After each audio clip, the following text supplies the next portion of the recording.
ओम गणेश हर हर महादेव। अभी आने वाला जो वैशाख माह शुरू होगा उसकी ऐसी 4 महान तिथियां हैं जिसके विषय में प्रचुर मात्रा में हमारे स्कंद पुराण से लेकर के पद्म पुराण से लेकर के निर्णय सिंधु धर्म सिंधु आदि सारे ग्रंथों में आपको प्रमाण प्राप्त हो जाएंगे। और वह 4 तिथि क्यों महत्वपूर्ण है, उस दिन हमें कोई ना कोई सत्कर्म अवश्य करना ही चाहिए। उससे क्या फल की प्राप्ति होती है और वो तिथियां है कौन सी, आज हमारा वही विषय और वीडियो रहेगा। अगर आपको आज का यह विषय वीडियो पसंद आए तो लाइक कीजिएगा, शेयर कीजिएगा, चैनल पर नए हो तो सब्सक्राइब करके घंटी का चिन्ह दबाएगा। तो चलिए शुरू करते हैं। सबसे पहले जो है वह पहली प्रथम तिथि है वो है अक्षय तृतीया।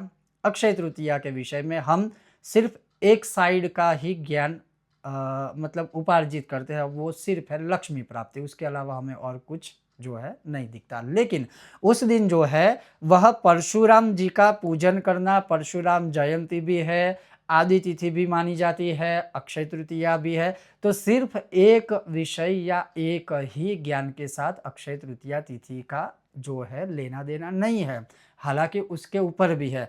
तो वैशाख माह की सबसे पहली जो महानतम तिथि है वो है अक्षय तृतीया, अमावस्यांत वैशाख शुक्ल तृतीया तिथि।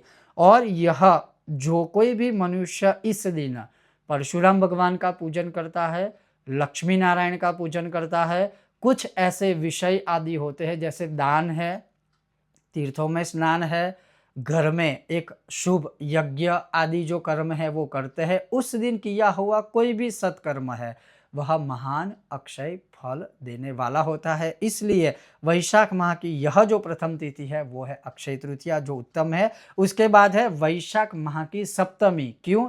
क्योंकि उसको गंगा सप्तमी कहा जाता है। और उस दिन जो कोई भी मनुष्य गंगा जी का पूजन करता है वह अपने द्वारा कायिक, वाचिक, मानसिक, सांसर्गिक कोई भी अनजान में हुए जो पाप है उससे वह मनुष्य मुक्त होता है। और खास करके गंगा सप्तमी जो विदेश यात्रा करते हैं उनके लिए तो उस दिन गंगा सप्तमी पूजन या गंगा जी का पान करना अर्थात गंगा जी को पीना ये बहुत ही मायने रखता है, बहुत ही महत्वपूर्ण है। क्योंकि हमारे शास्त्रों में एक विधान ये बताया है कि जब भी कोई मनुष्य 7 समुद्र पार करके यात्रा करता है या विदेश यात्रा करके वापस स्वदेश गमन करता है, अपने देश को आता है, तो उन्हें सदैव सबसे पहले गंगा पूजन करना या करवाना चाहिए या फिर गंगा जी का पान करना चाहिए। तो इससे बड़ी उत्तम तिथि और क्या हो सकती है। तो वैशाख शुक्ला सप्तमी जो है दूसरी तिथि।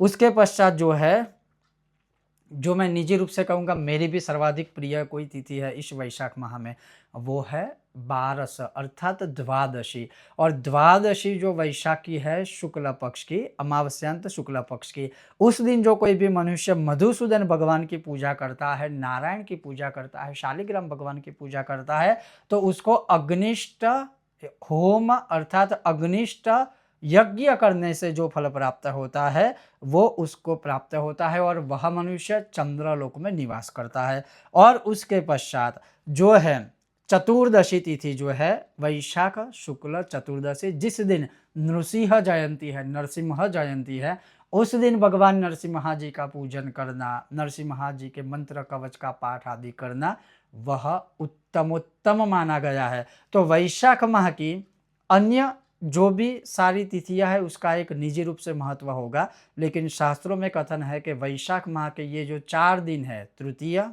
सप्तमी, द्वादशी और चतुर्दशी, ये 4 तिथियों में अगर आप सत्कर्म आदि करते हो उस दिन के महत्व के अनुसार, तो आपको नारायण की पूर्ण कृपा प्राप्त होगी। एक संक्षिप्त अगर शब्द में कहूँ तो, अन्यथा हर एक तिथि का एक निजी महत्व है जो मैंने आपको बताया। ओम गणेश हर हर महादेव, जय सिया राम।